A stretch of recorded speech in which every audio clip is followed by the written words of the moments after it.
That's right. Welcome in, welcome back, folks, to there are a lot of awful national Notre Dame football takes going around this week edition of the Always Irish Show. As always, you can find the program on YouTube. Do it, subscribe if you haven't yet. Appreciate it very much. Give the video a thumbs up. That helps Johnny Boy out as well. Notifications on, that way you alerted every time a new episode drops. I know you don't want to miss it. Twitter, search for Always Irish or at Always Irish Inc. Emails alwaysirishnd@gmail.com. Audio only, anywhere you want it, you can get it. If you don't want to see my face, I totally understand. Call-in lines 312-900-8815, dialed up. Tell your boy all you've heard and seen. Instagram, Facebook, Always Irish Inc., USA Today, Fighting Irish Wire. Read all about it. Patreon.com/Always Irish. Former Captain Mike Goolsby, leading tackler, by the way, and myself breaking it all down. Thanks to everybody who's with us. We have a good time over there. All right. Welcome in. Welcome back, folks. So I'm genuinely confused. You got to help me out. I don't understand what's going on. This last week has featured some monumentally god-awful Notre Dame football takes, and I don't understand why. These came, I guess, due to the result of the powers that be, the power brokers in college football, deciding the official playoff format in the middle of the week. The 5 guaranteed and the 7 at-large bids. All right? And so that committee finalized that. And then this all blew up. And it makes no sense. Let's get into why it makes no sense. So, lots of attention was made of Notre Dame not being able to get a bye, but being able to get in the playoff. And everybody nationally on these talking edge shows was talking about that as if it's new news. That's been out for like a year. I don't understand how that's breaking news. The idea of Notre Dame's position in this, not able to get a bye, even if you're undefeated, but can be in it, that's old news. So all these people are slacking because that's been out for a year, and they're all online acting like it's breaking hot news off the presses. Pay attention. That's number one. Here's the other thing. I think a part of this is due to the time of the year. As somebody who does football media every day, follow me. Football's over. There's no March Madness yet, no baseball yet. I'm sorry. Hockey and basketball are snoozers to me, professional. People need content. We're in a lull. We're in a low period of the year for content. So what do all these national shows do? Go down that old faithful well of ripping Notre Dame to raise your ratings when there ain't much else going on. That's a part of this. Nobody's going to tell me it ain't.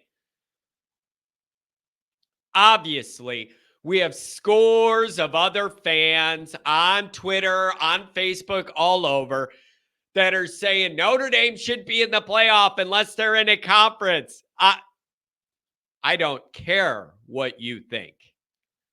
No one cares what you think. Also, additionally, whoever's saying all this online and they got a logo, their avatar is of another team or whatever, and you know where their allegiance is, ripping Notre Dame for this, right? Here's a message for you.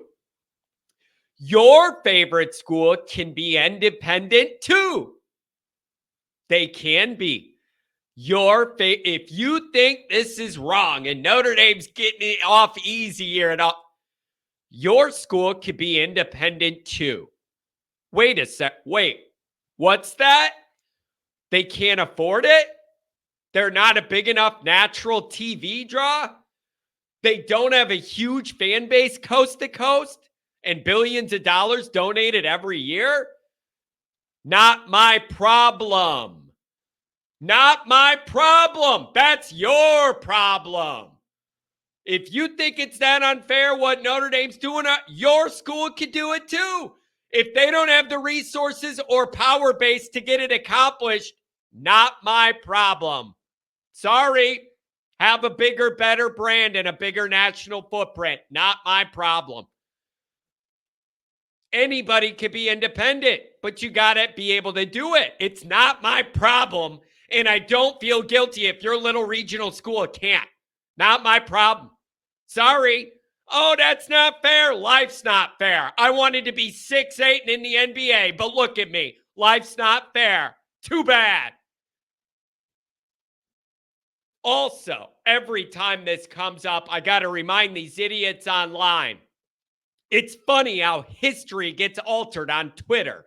No, Notre Dame was not scared to join the Big Ten. In fact, they tried to.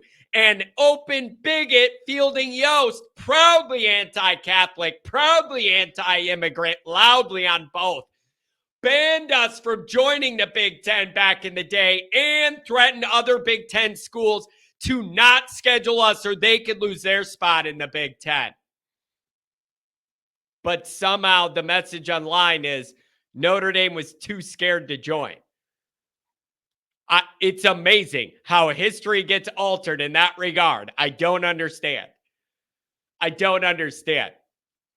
In the end, it turns out Fielding Yost's bigotry was the greatest thing that ever happened in Notre Dame. Forced us to schedule coast to coast all over to build a schedule and then build our brand. So thank you. Again, it's funny how facts and history get altered on social media. I don't understand it. Notre Dame may, in fact, join the Big Ten someday. That door's not closed. We'll do it when we choose to. Just the way it is. Again, if you're a fan of another team, your school could do this too. But they got to be big enough. You got to be popular enough. It's not my problem if your school can't pull off independence, but acting like it's a Notre Dame only thing is absurd. Anybody could do it if they wanted. So I just don't understand. Then you got Brandon Walker from, where's he from? Brandon Walker from Mississippi down on Barstool Radio. I saw this post 1,000,000 times on Twitter. I don't understand why. It's not like Brandon Walker's the most popular I saw this tweet 1,000,000 times of his little video clip of him saying Notre Dame's irrelevant. The college football playoff doesn't need them. But then if you look back a little bit, there's a bunch of old clips of the same guy talking about how unique Notre Dame is. And college football and the CFP wouldn't be the same without him. So he's just a typical click collector saying anything that day to fit the narrative. It's just typical like mainstream media, which the Barstool Radio basically is by now. It's just click collectors. Say anything any day, totally contradict what you said before and just hope everybody forgets about it so you can get your clicks that day. It's the worst form of media, but here we are. So all of that's going on, and that leads us into the lead clown of them all, the SEC's official mascot and Swamp Thing's best friend, Paul Finebaum, and his buddy Stephen A., who thinks I don't understand. Stephen A. thinks that the more he yells, the more his point must make sense. For some, I don't understand. As a very animated guy myself, even I'm saying, buddy, tone it down. And you know it's out of control when I'm saying to tone your delivery down. Just stop yelling at me, Stephen. I'm not deaf. Stop yelling. But this guy for 20 years thinks the more he yells, the more his point makes sense, which makes no sense. Let's take a look at what good old boy Paul said down there in SEC country. Let's look at this. Paul Finebaum shreds Notre Dame over controversial aspect of the new CFP. Let's get into this. Paul Finebaum believes Notre Dame has no one but itself to blame for one key aspect of the new college football playoff. It is amazing. We did not get one sentence into this, and I found a problem.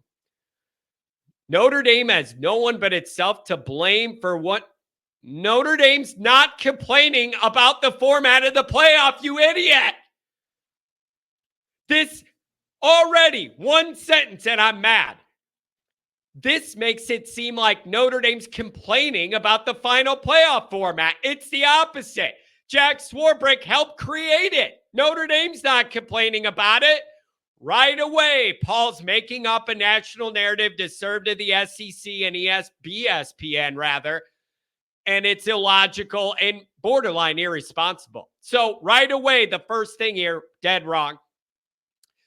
The new playoff format was officially announced with the 5 and 7 selection. Auto bids to the 5 highest ranked conference champions. The first 4 highest ranked champions get the byes, and then 5 through 12 will face on-campus games. Notre Dame notably remains independent, meaning the Irish cannot qualify as one of the top 4 seeds. That means that there's a scenario where Notre Dame's ranked number 1 cannot be seeded higher than 5. This is old news. It's bothering me that people are writing this week as if it's breaking news. We've known this for a year. During Wednesday's broadcast of First Take, Finebaum admitted Notre Dame is the big controversy from the new playoff. Ooh. However, it's likely overblown as Finebaum believes the Irish will never be number 1. Look at him trying to get his clicks. Paulie Boy knows what's going to get clipped up and make the rounds. He's a veteran. What if Notre Dame was number 1? Well, first off, that's not going to happen, claimed Finebaum. Freeman's a good coach, but they're not going to be number 1. But if they are, it's their own fault. Notre Dame remains an independent. For what reason, I don't know.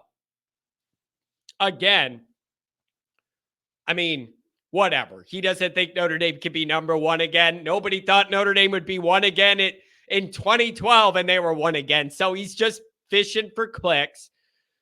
And then again, even if they were, it's their own fault. We are not complaining about the format. We accepted the Notre Dame no-buy tax. Why can't these people just accept it? They're making it seem like Notre Dame people are complaining about something that's just not happening. It's not true. Paul's making things up. And then they remain independent. For what reason? I don't know. None of your business. How about that? If you can't figure it out by now, none of your business, Paul. Stay down in the swamp, interviewing Kelly, and just stay out of Notre Dame business. If you can't understand why Notre Dame values independence, stay in your little regional area, talk to hillbillies on the phone for 3 hours a day, and then get paid a lot of money and just do your thing, okay? Finebaum went on to reiterate, Notre Dame has nobody to blame but itself. Again, Notre Dame's not complaining. This entire narrative is completely made up. Notre Dame openly accepts this format and helped create it. You're an idiot. Whatever happens at Notre Dame is their own fault. This vote has to be unanimous so you get all the people in the room. They have to do some horse trading. It's not perfect, but it's much better than it was. And as for Notre Dame, cry me a river. You're an idiot. No one's complaining. We accept the format we have for a year. You're making lies up. Oh, here we go.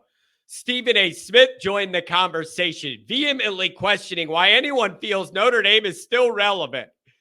The Notre Dame Fighting Irish have not won a championship since '88 when they won the Fiesta Bowl. That's 36 years.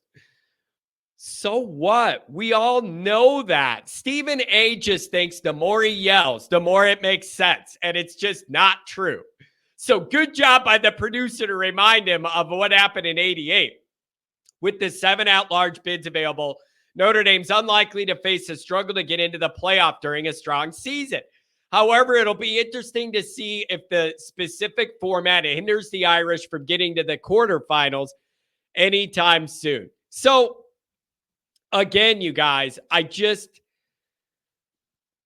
they're literally making up narratives that are not a part of the story here. I don't understand that. Why Why are they making it seem like Notre Dame and Notre Dame fans are complaining about this format when we helped create it? Notre Dame knew there was going to be a tax to pay for independence. Jack negotiated the deal. This has been marinating for a year. These people are late to the party and they're lazy. They're the two L's, late and lazy. And again, Stephen A. bothers me. He just yells. He just thinks he's the coolest guy. And the more that he yells, the more right his point is. It's a caricature. And again, I tell you, Notre Dame people, every day, no one listens, apparently. No Notre Dame fan should watch ESPN programming. You are supporting anti-Notre Dame bias when you do. The only time any Notre Dame fan should watch ESPN is when a game is on there and it's the only way to get it. Pre-game, no. Post-game, no. First Take and all those fake debate shows, no. ESPN Game Day, no. You're all fools. I don't know why you Notre Dame people keep watching it. I have not watched 1 minute of their programming in multiple years. I don't know why you support with your viewership a channel that's slanted against us. Why do you support it? There are a million other places to get college football information other than supporting a network that's anti-Notre Dame openly. Why do you do it? It's not a good product. Excuse me. It's not a good product. I'm dying over here. So this whole thing makes no sense. And this is a bad look. These people are just grasping for views here at a time when there aren't many to get. Because I'm dying. None of these positions make any sense. And I don't appreciate them putting words in Notre Dame's mouth and then putting it out into the country as if we're complaining about the format we agreed to and helped create. Idiots. As for relevance, that's the other one. There's been a lot of Notre Dame's not relevant, blah, blah, blah, blah, blah. A lot of those tweets from other fans. Every time you tweet Notre Dame's irrelevant, you're further validating and proving Notre Dame's relevance. They're not smart enough to understand that. If Notre Dame was irrelevant, no one would speak about them. When thousands of people are tweeting Notre Dame's irrelevant, you're proving the opposite. Be smart enough to understand that. So, this is lazy. It's inaccurate. I don't understand. They're 1 year late. All the facts are wrong. Such is life as a Notre Dame fan, I guess. There's only one way to shut this all up, win big on the field, and then nobody will have anything to say. But really confusing, really awful reporting, and lazy stuff from some major outlets. No respect given at all.